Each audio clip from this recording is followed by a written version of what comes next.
नमस्कार, मैं रवीश कुमार। निसर्ग तूफान मुंबई को छूकर निकल गया है। उसकी रफ्तार वैसी नहीं थी जैसी बताई गई। इसका मतलब ये नहीं कि बिल्कुल ही रफ्तार नहीं थी। सुबह से मुंबई सांसें रोककर इंतज़ार करती रही कि ये तूफ़ान किस तरह का कहर बरसाने वाला है। लेकिन ये चक्रवाती तूफ़ान जो है, ये रत्नागिरी की तस्वीरें देख रहे हैं, आपके स्क्रीन पर हैं, तो अपने आवेग से आया, एक इशारा देकर गया है कि मुंबई के इलाके में और इस तटीय इलाके में, इस हिस्से में, इस कोस्टलाइन के इलाके में वो कभी भी आने वाले समय में आ सकता है। जिस तरह के रिसर्चर लगातार पिछले 10-15 सालों में बता रहे थे कि मुंबई का इलाका ये बचेगा नहीं। अब तक ये होता था कि अरब सागर में जो चक्रवाती तूफ़ान बनता था वो ओमान की तरफ निकल जाता था या बहुत से बहुत गुजरात की तरफ आता था।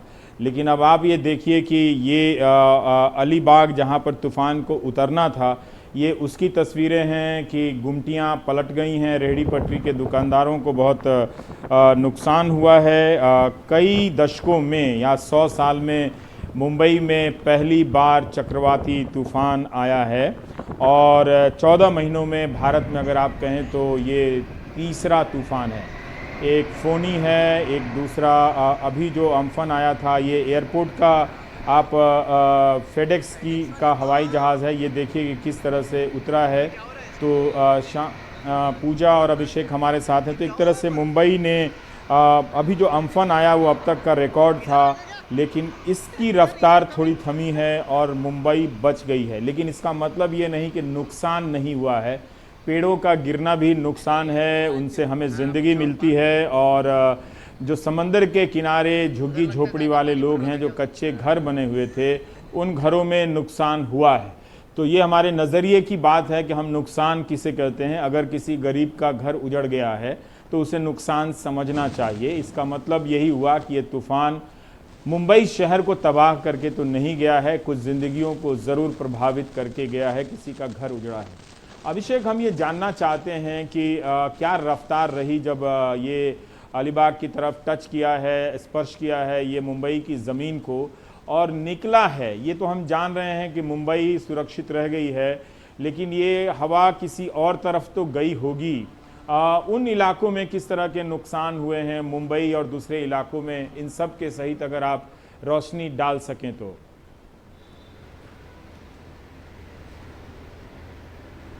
देखिए, इस समय जो आप पहले तो आप जिस नुकसान की बात कर रहे हैं, मैं ऐसे एक बड़े नुकसान के सामने हूँ, तो मैं तस्वीरें भी दिखाता चलता हूँ। मुंबई में वर्ली इलाके में, ये वैसे वीआईपी कॉन्स्टिट्यूंसी है क्योंकि आदित्य ठाकरे अब यहीं से चुन कर गए हैं। तो इस इलाके में एक बड़ा सा पेड़ गिरा है तुरंत में। वैसे बीएमसी एक्टिव है आज के दिन, वैसे नहीं रहती है लेकिन आज के दिन काफ़ी एक्टिव है। उसने तुरंत अपने इन ठेकेदार और जो उनका एक डिपार्टमेंट है जो सिर्फ पेड़ों की कटाई और छटाई का काम करता है। जो मुंबई जैसे शहर होते हैं, कोस्टलाइन सिटीज़ होते हैं रवीश, उनके वहाँ पे बीएमसी जैसे म्यूनसिपल कॉरपोरेशंस को एक अलग डिपार्टमेंट रखना पड़ता है जो पेड़ों की कटाई अच्छे से कर पाए। और इस बार मजदूरों की कमी रही है वहाँ पर भी। जितनी तेज़ी से होना चाहिए था, जितना होना चाहिए था उतना नहीं हो पाया है। पेड़ों की कटाई मानसून वाले जो जहाँ पे ज़्यादा मानसून आता है वहाँ पे करनी ज़रूरी होती है। और एक ये विशेषज्ञता का काम है क्योंकि पेड़ आप दाएं बाएं कैसे भी नहीं काट सकते हैं। पेड़ पे जब चूंकि मुंबई में हवाएं तेज चलेंगी और मानसून तेज आएगा तो आपको बैलेंस बनाना पड़ता है कटाई के वक्त में। एक तरीके का ये विशेषज्ञता का काम है। लोग भले ही इसे कहते होंगे कि ये मजदूरी का काम है या ठेकेदारी का काम है, लेकिन इसमें एक कुछ एक्सपर्टीज लगती है। जो आपका सवाल था कि मुंबई ने छू के निकल गई है, नुकसान हुआ है, ऐसे 18 केस हमारे सामने आए हैं जहां से अभी तक रिपोर्ट हुए हैं। और कितने रिपोर्ट हुए हैं उनकी जानकारी हम जुटा रहे हैं। 18 बड़े पेड़ों के गिरने की खबर है। बड़े पेड़ गिरे हैं, बरगद का, ये भी बरगद का पेड़ है। कुछ जगहों पर बरगद और पीपल के पेड़ गिरने की खबर है। पुराने पेड़ गिरे हैं। दक्षिण मुंबई को नुकसान हुआ है। जो मुंबई के से जो सटा हुआ इलाका है अलीबाग, वहां पर 100 किलोमीटर की रफ्तार से था आज। और जो मुंबई है वहाँ पे 70 से 80 किलोमीटर की रफ्तार से हवाएं चली हैं। और एक तरीके से शहर वैसे भी कोविड की वजह से बुरी मार झेल रहा था, तो शहर वैसे भी बंद था और फिर एक आप कह सकते हैं कि पूरी तरीके से बंद कर दिया गया था शहर। इसमें जो गनीमत रही है कि वो छू के निकल गया, लेकिन इसका मतलब ये नहीं है कि संकट के बादल छट गए हैं। हमारे दर्शकों को याद होगा रवीश की मुंबई ऐसे अनगिनत मॉनसून, हमको मॉनसून से डर लगता है। मुझे आप कहिए कि मॉनसून से मुझे इसलिए डर लगता है, मुझे मॉनसून की बारिश अच्छी लगती थी, लेकिन एक व्यक्ति के तौर पर, मुंबई के बाशिंदे के तौर पर मुझे इसलिए डर लगता है क्योंकि कहीं ना कोई बिल्डिंग गिरेगी। लक्ष्मी छाया की बिल्डिंग जब बोरीवली में गिरी थी, उस दिन मैं वहां पे पहुंचा था, आधा हिस्सा गिरा हुआ था। तो ये जो बारिश होती है या ये जो इस किस्म के तूफान है, ये बहुत सारी चीजों को कमजोर करके चले जाते हैं। और तेज बारिश, आज भी मुंबई में तेज बारिश की आशंका है और कल भी है।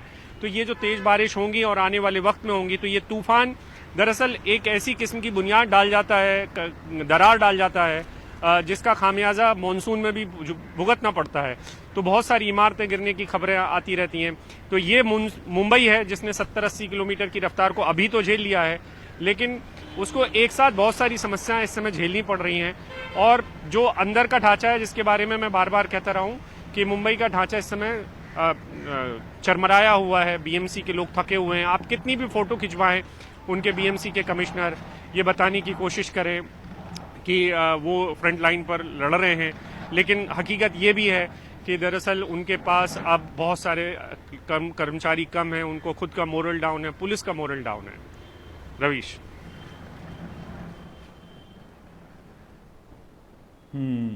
अभिषेक, इस वक्त क्या है मुंबई में? क्या हवा तेज चल रही है या जोर की बारिश चल रही है? जनजीवन सामान्य हो गया इस वक्त जब आप हमसे बात कर रहे हैं?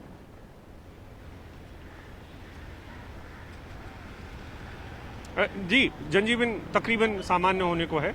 और लेकिन एक सलाह थी मौसम विभाग की और बीएमसी की भी कि जो लो लाइंग इलाके हैं, निचले इलाके हैं, जो समंदर से सटे हुए इलाके हैं, उनको जिनको खाली कराया गया उनको वापस आने की अभी भी इजाजत नहीं दी गई है। उसकी वजह ये कि आज 12 बजे रात में हाई टाइड है और वो ज्यादा चिंता की बात है। आज जो मुंबई बची है उसमें आप समझ लीजिए दो चीजों का बड़ा योगदान रहा और ये प्रकृति का योगदान था। इसमें हम लोगों का कोई भी योगदान नहीं है कि हमने मुंबई शहर को बचा लिया। हाई टाइड नहीं था जिस वक्त में मुंबई में तूफान आया, उस वक्त में हाई टाइड नहीं था, लो टाइड था, यानी ज्वार नहीं था, भाटा था। तो भाटा के वक्त में पानी पीछे को चला जाता है और अगर हवाएं तेज भी चली और बारिश भी चली तो पानी को सोखने के लिए एक जगह थी। इस समय स्थिति सामान्य है, कई जगहों पर बारिश है। मुंबई में इस समय बादल हैं और तेज बारिश की आशंकाएं हैं। जो बड़ी बात है वो ये कि आज रात की जो बारिश है वो अगर हाई टाइड के साथ है और मुंबई का जो बीएमसी है वो इस वक्त में काम नहीं कर पाया है। वैसे भी वो इस मामले में बदनाम है कि उसकी जो सफाई के काम है वो सबसे ज्यादा भ्रष्टाचार के काम होते हैं, क्योंकि मीठी की सफाई आप कब से सुन रहे हैं? जब से 26 जुलाई की बारिश हुई है 2005 की, तब से मीठी साफ ही हो रही है और आज तक वो साफ नहीं हो पाई। ठीक वैसे जैसे हम गंगा के बारे में बात करते हैं, तो मीठी अपने आप में एक प्रोजेक्ट है जो कभी साफ ही नहीं होता है और बाकी की और भी नदी नाले साफ नहीं हुए हैं। सोहित की भी आपने रिपोर्ट देखी। तो इस वजह से मुंबई में इस बार हम लोगों को मानसून की और दूसरी वजहों से भी डर ज्यादा है कि फ्लडिंग हो सकती है और बीमारियों का जो खतरा है, मलेरिया को लेकर जिस तरीके से कैंपेन चलता था वो कैंपेन नहीं चल पाया, डेंगू को लेकर जो कैंपेन चलता था वो नहीं चल पाया है। तो मुंबई को खतरे खत्म नहीं हुए हैं। जी जी, पूजा के पास चलते हैं। पूजा, आप किस इलाके में हैं? और अभिषेक कह रहे थे कि रात में ज्वार उठेगा और तेज बारिश होगी, तो क्या उन इलाकों में जहां पर आप हैं वहां पर इसका खतरा ज्यादा हो सकता है? रवीश जी, मैं इस वक्त दादर चौपाटी इलाके में हूँ और जो अभिषेक मेरे सहयोगी कह रहे हैं कि जनजीवन सामान्य होता हुआ नजर आ रहा है, मतलब मैं आपको थोड़ा तस्वीरों से दिखा दूँ। लेकिन लोग किस तरह से अब यहाँ बाहर आने लगे। यहाँ पे आप देखें जो भी नजर आ रही थी, इसे बात करने की कोशिश करते हैं। देखिए, जेएनजी प्रशासन ने, सरकार ने तो रिक्वेस्ट की है मुंबईकरों से कि घर में रहें। आप समंदर पास के किनारे आए, डर नहीं लग रहा आपको?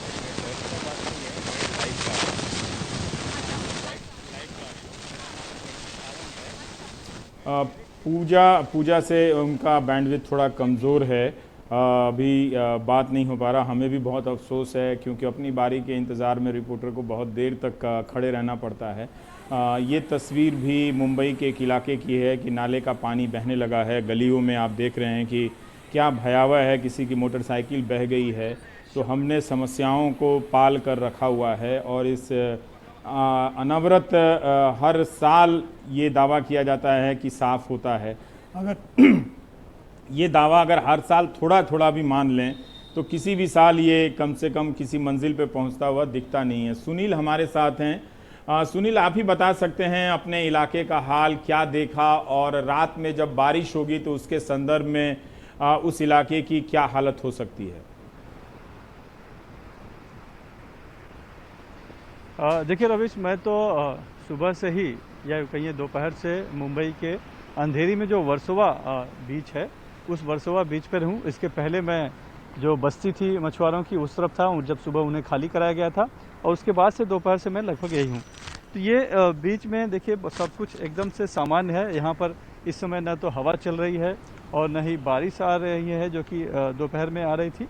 लहरें किनारे की तरफ आ रही हैं, लेकिन चूँकि इस समय हाई टाइड नहीं है, ज्वार नहीं है, लो टाइड का समय है, तो काफ़ी पानी जो है काफ़ी नीचे की तरफ गया हुआ है, तो पूरा समंदर का किनारा खाली है। हाँ, लेकिन जनता नहीं है क्योंकि लॉकडाउन चल रहा है। लॉकडाउन में ऐसे भी समुद्र किनारे आने की इजाज़त नहीं है। हालांकि 30 तारीख से थोड़ी सी छूट देने, 3 तारीख से थोड़ी सी दूर छूट देने की बात थी, लेकिन अब इस तूफान की वजह से वो टल गया था। तो पुलिस यहाँ पर तैनात है जो लोगों को आने नहीं देती है। लेकिन इस तरफ आप देखेंगे तो ये आपको दिखाई पड़ेगा, ये वो बस्ती है जिस बस्ती को खाली करा दिया गया था। कल रात से ही इन्हें कह दिया गया था कि आप खाली करें। ये कुछ झोपड़े हैं जिन पे आशंका थी कि जब भी तूफान आएगा, हवाएं तेज आएंगी तो ये उखड़ जाएंगे, लेकिन हवा तेज आई नहीं उतनी, ये सब इसलिए अब तक ये ऐसे ही खड़े हैं। ये घर जो देख रहे हैं, इन घर में भी लोगों को खाली करा दिया गया है। तो बिजली काट दी गई है। कुछ लोग अपने अपने घरों में वापस आ गए हैं, लेकिन हालांकि उन्हें मना किया गया है कि आप घरों में न आए, लेकिन फिर भी कुछ लोग आ गए हैं। बिजली कटी हुई है, फिर भी ये अपने घर में रह रहे हैं।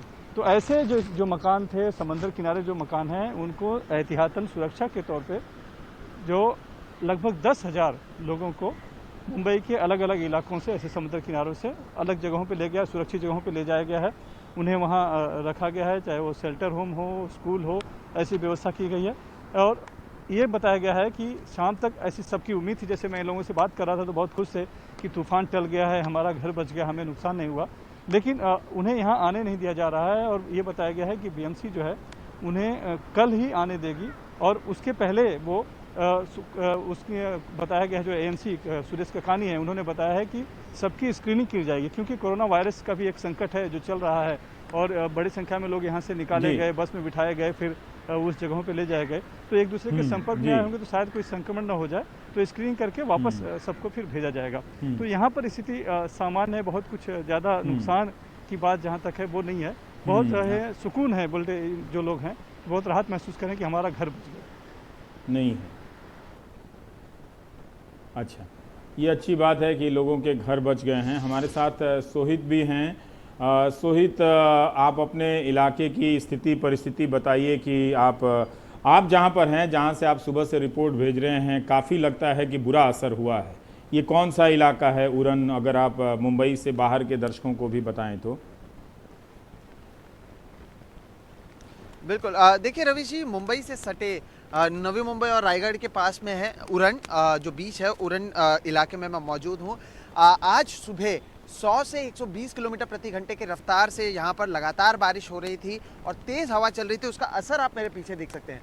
ये जो सड़क जिससे हम आए थे, ये वही सड़क है, और अब इतने पेड़ गिरे हैं, कम से कम 1 किलोमीटर में 7 से 8 बड़े बड़े पेड़ गिरे हैं। हमने खुद ने आज हमारे आंखों के सामने जो आप कह सकते हैं बिजली के खंभे हैं उन्हें गिरते हुए देखा है। 2-3 पेड़ हमारे सामने गिरे हैं, और अब मंजर यह है कि इसी सड़क से हम मुंबई से यहाँ पर आए थे। अब क्योंकि पेड़ गिर गया है तो अब हम यहाँ से कहीं जा नहीं सकते हैं, हम यहीं पर फंसे हुए हैं और हालात ख़राब हैं। सड़क की भी हालात ख़राब है, जो बिजली के तार थे वो सब टूट गए हैं। जो यहाँ पे गांव वाले थे, अब आने वाले कुछ दिनों के लिए यहाँ पर जो बिजली होनी चाहिए वो फिलहाल नहीं रहेगी। कई लोगों को यहाँ से इवैक्यूएट किया गया था, सुरक्षित स्थानों पर ले जाया गया था, लेकिन उनके घरों को बहुत ज़्यादा नुकसान पहुँचा है। कई लोगों के छत जो हैं, जो टिन के छत थे, वो पूरी तरह से उड़ गए हैं। कई जगहों पे और भी तबाही मची है। तो इतनी ज़ोरदार आप यहाँ पर देख सकते हैं कि हालात थे, तो उससे आप अंदाज़ा लगा सकते हैं कि हालात कितने ख़राब थे आज दिन भर में, जब बड़े बड़े पेड़, क्योंकि समुद्र के बिल्कुल पास में हम, और आमतौर पर क्योंकि हवा यहाँ पर चलती रहती है, तो पेड़ों को भी मतलब यहाँ पर इस तरह से ज़ोरदार हवाएं चलती हैं। लेकिन आज जिस तरह से हवा आई थी वो इतनी गंभीर और इतने ज़्यादा ज़ोर से थी, क्योंकि हम खुद भी, मैं आपको बता सकता हूँ, मैं और मेरे जो कैमरा पर्सन हमारे साथ दयालकर सर, राजेंद्र दयालकर सर, 2-3 बार हम भी जब सोच रहे थे कि कहीं से शूट करेंगे, देखते थे ऐसा लगता है कि पेड़ गिर जाएगा, तो हम वापस भागकर हमारे गाड़ी में चले जाते थे। उसके बाद पुलिस वालों ने हमसे कहा कि आप एक जगह पर गाड़ी में सुरक्षित स्थान पर थोड़े समय रुक जाइए। हम रुक गए थे, हम बिल्कुल सुरक्षित थे। और अब जब हालात सुधरे हैं, बिल्कुल पहले जैसे हालात नहीं है, बारिश नहीं हो रही है या फिर हवा जैसे चल रही थी, बारिश हल्की हो चुकी है, लेकिन जो नुकसान है वो, एक अच्छी बात यह है कि इवैक्यूएट लोगों को किया था, लेकिन अब सड़क पूरी तरह से बंद है। कुछ गांव वाले हमारी मदद कर रहे हैं, वो ना केवल सड़क में जो पेड़ हैं उन्हें हटाने में हमारी मदद कर रहे हैं या हमारे लिए रास्ता बना रहे हैं, बल्कि हमारे लिए खाने की व्यवस्था की गई, चाय पानी की भी व्यवस्था की गई। तो ये अच्छा है कि उनके खुद के घरों में तकलीफ है, लेकिन फिर भी वो आ रहे हैं, हमसे पूछ रहे हैं कि आपको कोई परेशानी ना हो। लेकिन अब जब तक ये पेड़ नहीं हटेंगे हम भी यहाँ से नहीं जा पाएंगे। तो ऐसी हालात है यहाँ पे रवीश जी। और ये सड़क में आगे भी मैं आपको बता सकता हूँ इसी तरह के हालात कई जगहों पे हैं। अब देखिए वापस से यहाँ पर बरसात जो है वो शुरू हो चुकी है और अब इसी तरह के हालात हैं, और जब तक ये पेड़ नहीं कटेंगे तब तक हमारी गाड़ी भी यहाँ से आगे नहीं जा सकती। जी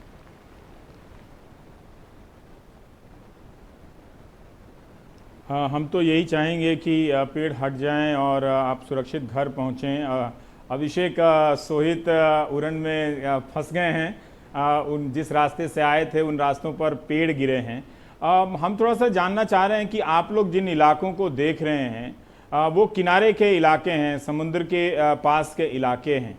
भीतर के इलाकों में क्या सब कुछ ठीक ठाक है? वहाँ से जो खबरें आ रही हैं, जिस तरह से कहा जा रहा था कि होर्डिंग उड़ जाएंगे और जो उपकरण हैं, जो छतों पर भवन निर्माण की जो मशीनें हैं वो सब उड़ जाएंगी, ये सब कहीं इस तरह की खबरें तो नहीं आई हैं?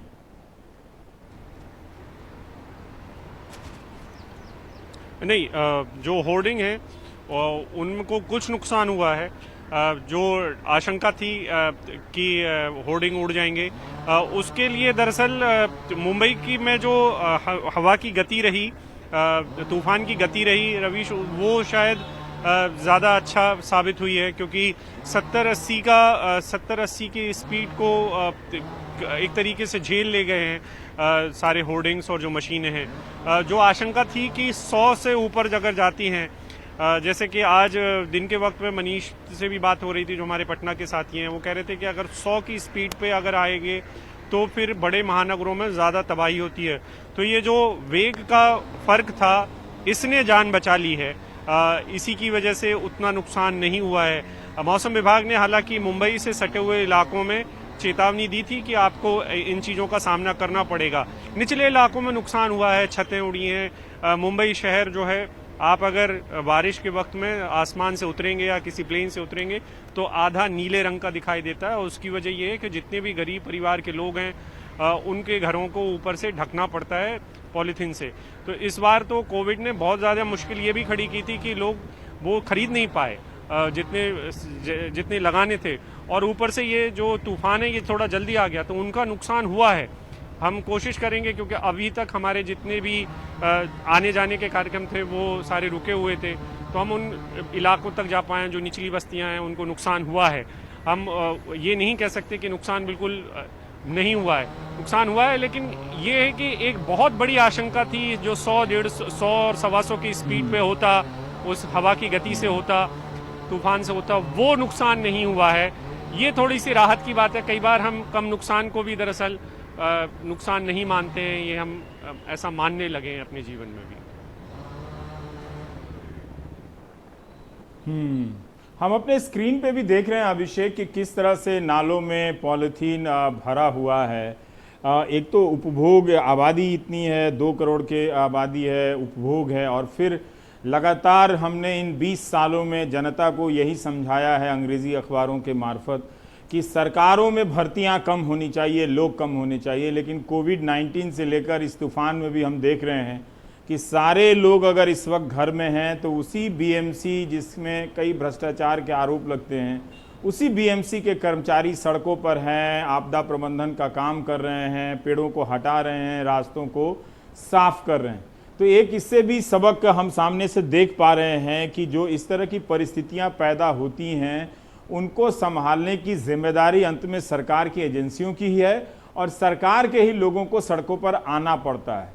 तो इसलिए बहुत ज़रूरी है कि हम फिर से अपनी राजनीति में इस सोच को लाएं कि सरकार की जो संस्थाएं हैं, चाहे वो नगर पालिका हो, नगर निगम हो या सरकारी अस्पताल हो, उनको मजबूत किया जाए, उनमें स्थायी लोग रखे जाएं, कॉन्ट्रैक्ट पे ना रखे जाएं।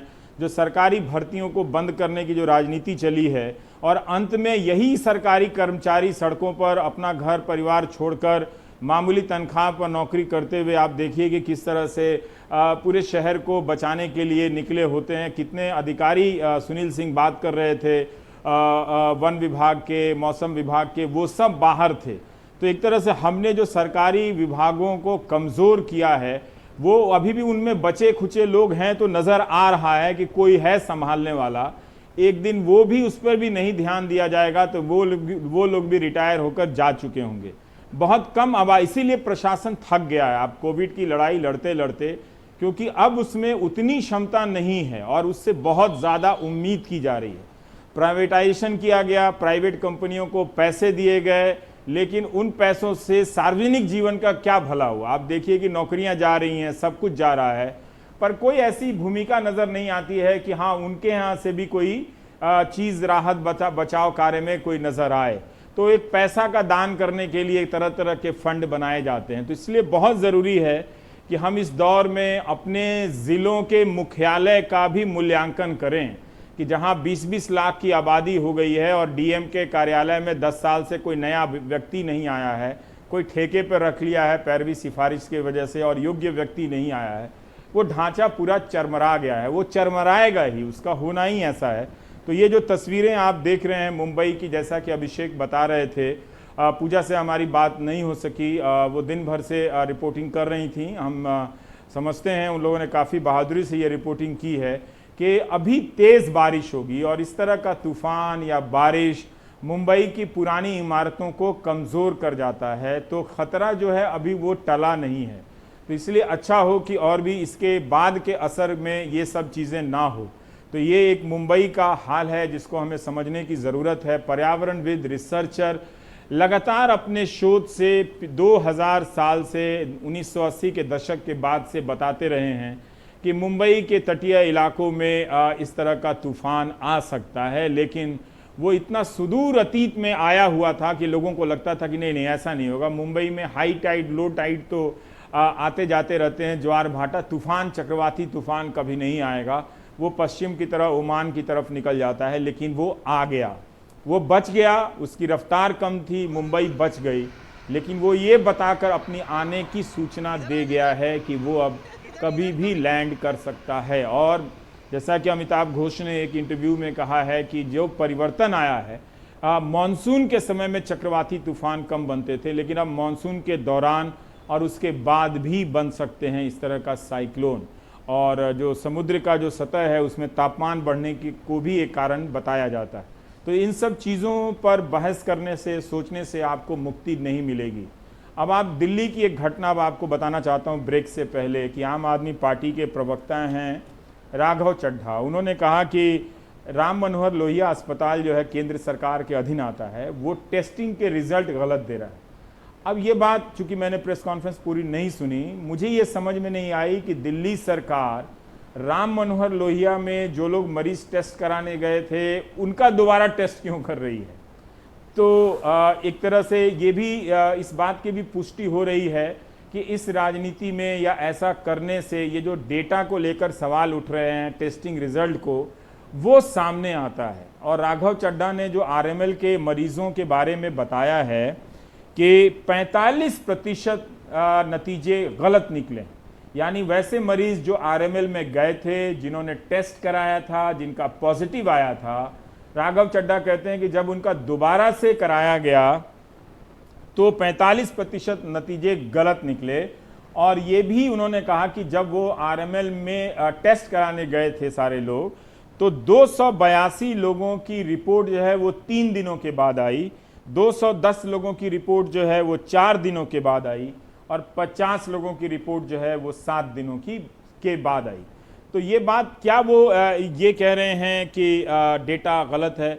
इसी तरह की के सवाल बिहार में भी उठ रहे हैं, गुजरात में भी उठ रहे हैं, हर तरफ उठ रहे हैं। तो क्या हम सही जानते हैं? सही जानना बहुत ज़रूरी है। ये बोल्सोनारो का देश ब्राज़ील नहीं है कि जहाँ 35,000 लोग मर गए हैं और वो घुड़सवारी करता हुआ उसका राष्ट्रपति आते हैं उनके, और वो अपने प्रदर्शनकारियों से हाथ मिलाकर चले जाते हैं और कोरोना का मजाक उड़ाते हैं। 31,000 से ज़्यादा लोगों की वहाँ पर मौत हो गई है। तो ये बात अब आप जनता को ही समझने की ज़रूरत है कि कोविड-19 को लेकर जो सतर्कता का आलम था, जो टेस्ट है, 70 दिनों से आप इन सवालों को नज़रअंदाज करते रहे हैं, लेकिन अब जब ये 15 दिनों में 1 लाख से 2 लाख हुआ है, तो अगले 15 दिनों में कितना हो जाएगा आप समझ सकते हैं, उसकी रफ्तार बढ़ सकती है। तो ये अच्छा नहीं हो रहा है। तो इस तरह की चुनौतियां हमारे सामने हैं। ब्रेक के बाद हम लौटेंगे तो कुछ और बात करेंगे। एम्स दिल्ली में नर्सेज लगातार कोरोना के खिलाफ हॉस्पिटल में जो भी मरीज आ रहे हैं उनके खिलाफ एक जंग लड़ रही हैं पिछले 2.5-3 महीने से, और लगातार पीपी किट पहन के काम कर रही है। और इन लगातार 6 से 8 घंटों के दौरान किए जाने वाले काम के दौरान अब धीरे धीरे उनके स्वास्थ्य पर भी प्रतिकूल प्रभाव सामने आने लग गया है। इन सभी मुद्दों को लेकर जब एम्स नर्सेज यूनियन ने हमारे प्रशासन को चिट्ठी लिखी तो पिछले कई दिनों से हम इंतजार कर रहे थे उनके जवाब का, अभी तक जवाब नहीं आया। और हमने उनको कहा था कि हम 1 जून से साइलेंट प्रोटेस्ट करेंगे। तो आज हमारा साइलेंट प्रोटेस्ट का 3रा दिन है, लेकिन अभी भी हमें सुनने को कोई भी प्रशासनिक अधिकारी या प्रशासनिक एम्स एडमिनिस्ट्रेशन की तरफ से कोई संदेशा भी नहीं है। और भीतरघात से मैसेज दिया जा रहा है कि इन लोगों का इलाज करना है। ये लोग ऐसा कैसे कर सकते हैं? तो अगर हमें लोगों की सेवा करते करते अगर हमारे स्वास्थ्य पे प्रतिकूल प्रभाव आ रहा है, हमारे भी बच्चे हैं, हमारे भी माँ बाप हैं, हम भी इस समाज का हिस्सा हैं, हम भी उन मरीजों की तरह इंसान हैं। अगर हमारे साथ मुद्दे आते हैं आप उन्हें अनसुना कैसे कर सकते हैं? ये आपकी जिम्मेदारी बनती है कि आप हमें सुने, हमारे जो भी मुद्दे हैं उनको सोल्व करें। आज बड़े बड़े नियम कानून कायदे धरे के धरे रह गए इस कोरोना काल में। आज पूरा विश्व ने सब अपने अपने सारे सिस्टमों को और बदल दिया है, तो हम क्यों नहीं बदलना चाह रहे? हम क्यों एडमेंट हो रहे हैं? हम लोगों की सेवा करना चाहते हैं, हम किसी भी सर्विसेज को प्रभावित नहीं करना चाहते। हमें सुन लीजिए, ऐसा निवेदन करके पिछले 3 दिनों से हम इनके सामने गिरा रहे हैं, लेकिन अभी तक एम्स प्रशासन अपने रवैये पे खड़ा है और वो ये भीतरघात से मैसेज दे रहा है कि इनके खिलाफ कार्रवाई करेंगे, इनके खिलाफ कड़ी से कड़ी कार्रवाई करेंगे। साथियों, जहां देश के प्रधानमंत्री हमारे लिए ताली और थाली बजाते हैं, हमें अच्छा महसूस होता है। हम एक देशभक्तों एक देशवासी की तरह, जो हमारी जिम्मेदारी है एक प्रोफेशन की, उनकर हम सभी लोगों की सेवाएं कर रहे हैं। लेकिन बड़ा दुख होता है कि जब हमारी खुद की स्वास्थ्य सेवाओं पर हमारे प्रतिकूल प्रभाव आ रहा है, नुकसान हो रहा है, तो ये लोग सुनने को तैयार नहीं है। शायद मोदी जी ने कहा था कि मैं 0 टॉलरेंस रखूंगा हेल्थ केयर वर्कर के लिए, शायद उस बात को भी इन लोगों ने अनसुना कर दिया है। बड़ी दुखद और पीड़ादायक है कि एम्स की नर्सेज आज हाथ जोड़ के एम्स प्रशासन के सामने खड़ी है कि उनको मुद्दे को सुलझा लिया जाए। हम लोगों की सेवा कर रहे हैं लगातार, लेकिन अभी तक भी अनसुना है।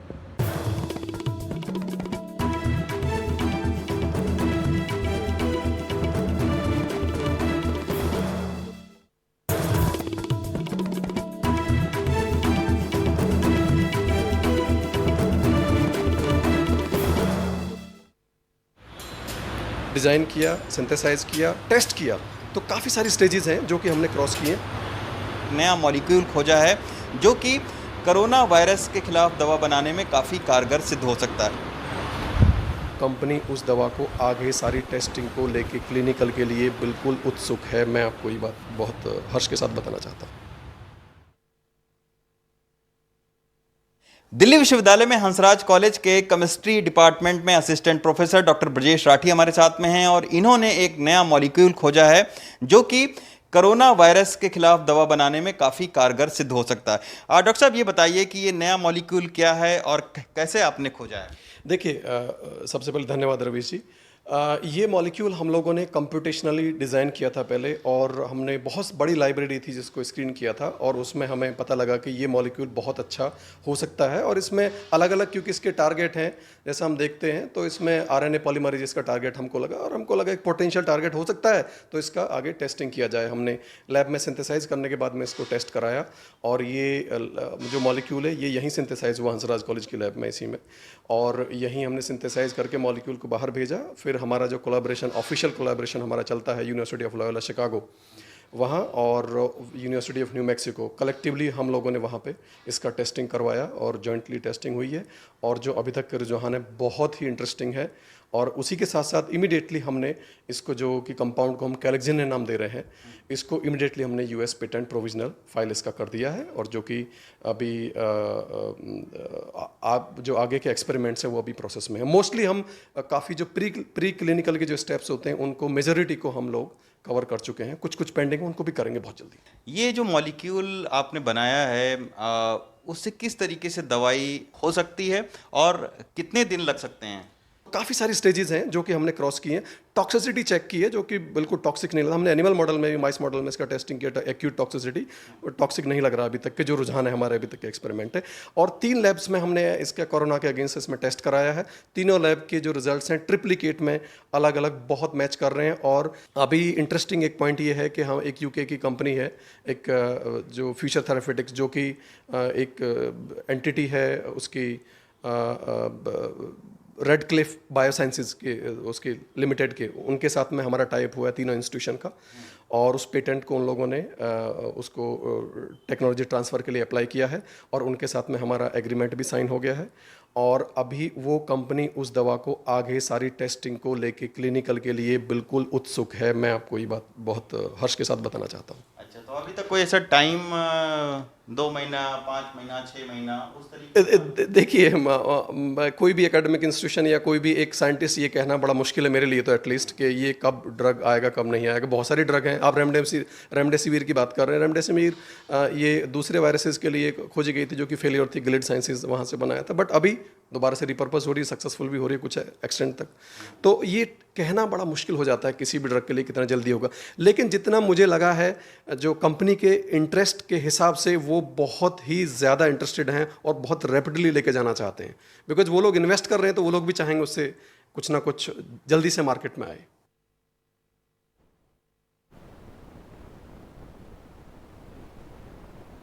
तो आपने देखा कि रवीश रंजन ने डॉक्टर ब्रजेश राठी से बात की।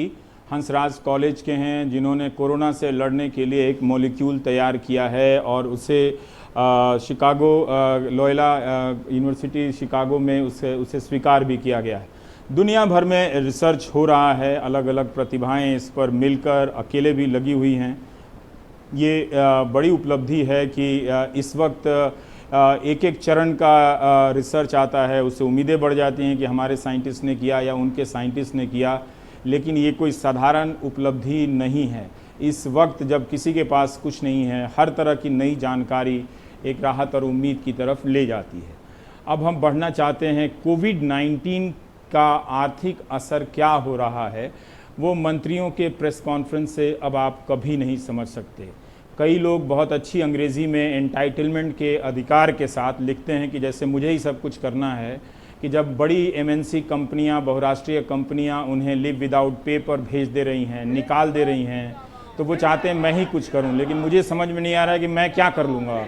और मैंने आप लोगों से भी पूछा कि आप ही बताएं।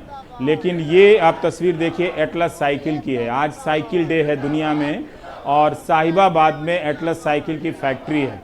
जब आज हज़ारों के संख्या में कर्मचारी, 1000 कर्मचारी काम करते हैं, पहुँचे तो गेट पर लिखा था कि हमारे पास पैसे नहीं हैं, ये फैक्ट्री बंद कर दी जाती है। सौरभ शुक्ला वहाँ पर गए थे।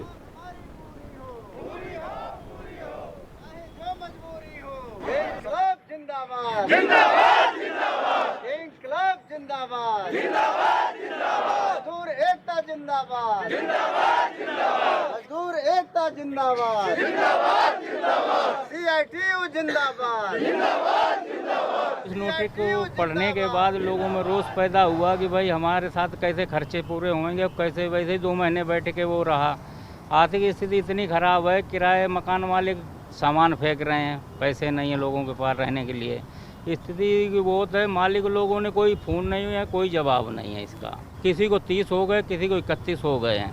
ये 1989 में चालू हुई थी फैक्ट्री, जब से लगे हुए हैं लोग। 1 तारीख को बुलाया गया था वहाँ काम शुरू होने के लिए, तो सफाई हुई, कुछ काम करवाया गया। 2 तारीख में भी कुछ काम कराया गया, मगर 3 तारीख में नोटिस लगा दिया गया। नोटिस लगा दिया गया। तो मालिकों को फ़ोन कर रहे हैं आप, तो उठा रहे हैं वो फ़ोन? नहीं, मालिक लोगों से कोई संपर्क नहीं उठा रहा, ना मालिक ना मैनेजर, कोई संपर्क नहीं। साइकिल एम्प्लॉइज यूनियन जिंदाबाद, मांग हमारी पूरी हो, मांग हमारी पूरी हो। चाहे जो मजबूरी हो, मांग हमारी पूरी हो।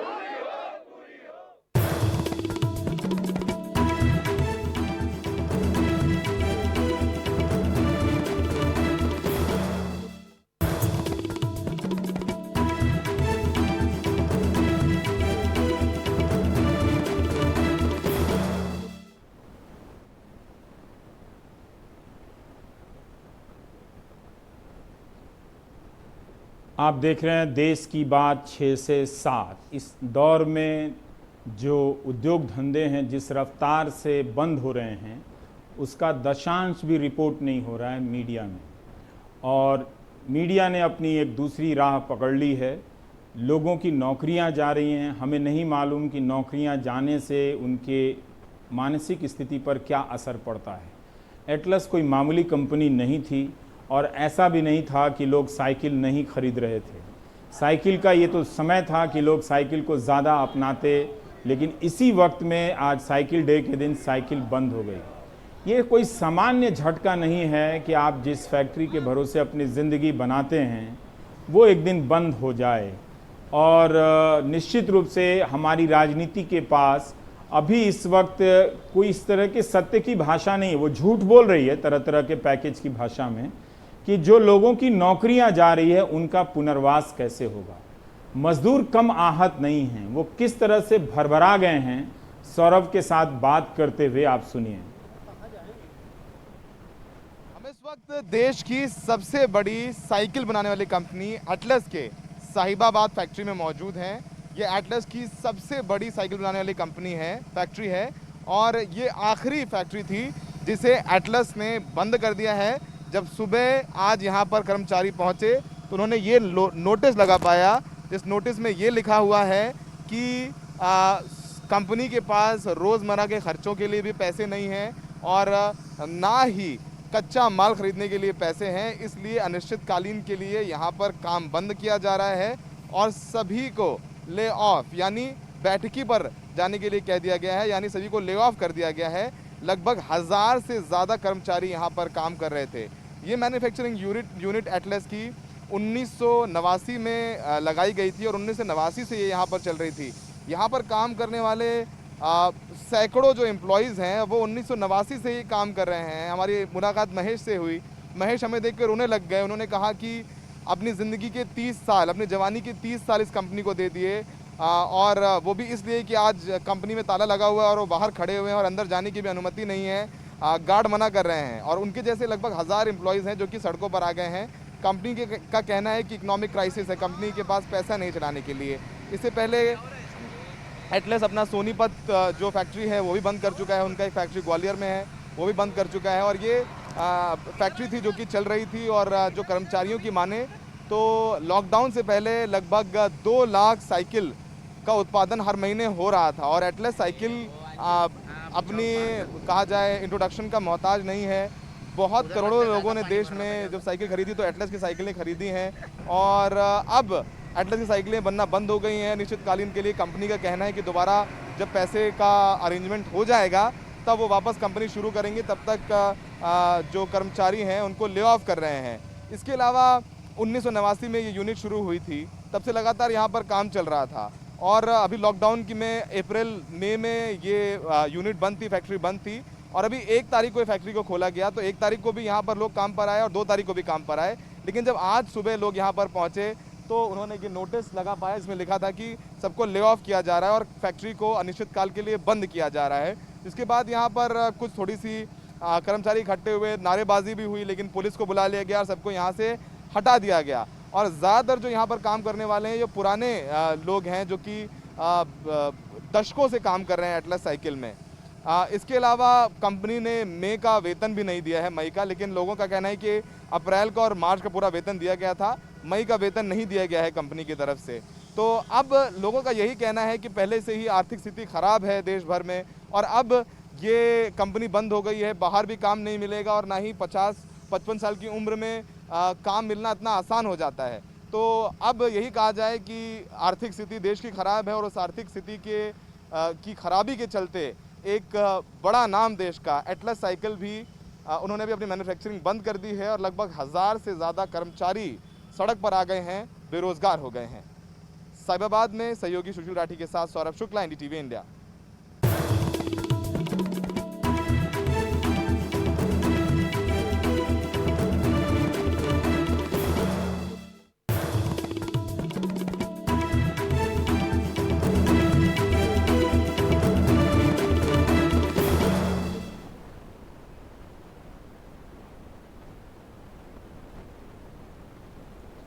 आप देख रहे हैं देश की बात 6 से 7। काश ये खबर पढ़ने का मौका मुझे नहीं मिलता, लेकिन केरल के मलापुरम से जो हथनी के मरने की जो खबर आई है वो उसने बहुत लोगों को विचलित किया है। ये हथनी गर्भवती थी और इसने एक ऐसा अनानास खा लिया जिसमें बारूद था। वो बारूद फट गया, जबड़ा इसका फट गया, लेकिन इसने गुस्से में आकर किसी को कोई नुकसान नहीं पहुंचाया। 1 हफ्ते से ये हथनी पानी में खड़ी रही और धीरे धीरे अपने प्राण का त्याग करती रही। अब वो हमारे बीच नहीं है। एक ऐसा राज्य जहां 90% से ज़्यादा साक्षरता हो और एक ऐसा ज़िला जहां जानवरों के प्रति क्रूरता की ऐसी खबरें गाहे बगाहे आती रही हों, लेकिन इस खबर ने वन्य जीव प्रेमियों को और सामान्य लोगों को भी बहुत आहत किया है। और एक लोग समझ नहीं पा रहे हैं कि वो कौन सा दिमाग होगा जो इस तरह से उसने आइडिया निकाला होगा कि अनानास में बारूद डाल देते हैं और हाथी खा लेगा तो वो मर जाएगा। हथनी जो गर्भवती थी उस पर ये बीती है। केरल का ये राजकीय पशु है, एक तरह से स्टेट एनिमल है हाथी। और हम तो हाथी मेरा साथी कहते हैं। अब आप देख सकते हैं कि बाकी हाथी किस तरह से वहाँ शोक संतप्त हैं। ये सचमुच कई बार लगता है कि हम अपनी मूर्खताओं से कैसे आज़ादी पाएं। इस तरह की क्रूरता की कोई माफ़ी नहीं हो सकती है। ये बहुत ही दुखद दृश्य है कि हम सचमुच अभी हमने जब देश की बात शुरुआत की थी, हमने प्रकृति के साथ इतनी क्रूरता बरती है कि बच गए, आज मुंबई बच गई कि उसका आक्रोश। लेकिन अब आप देखिए कि इस स्तर पर आ गए हैं।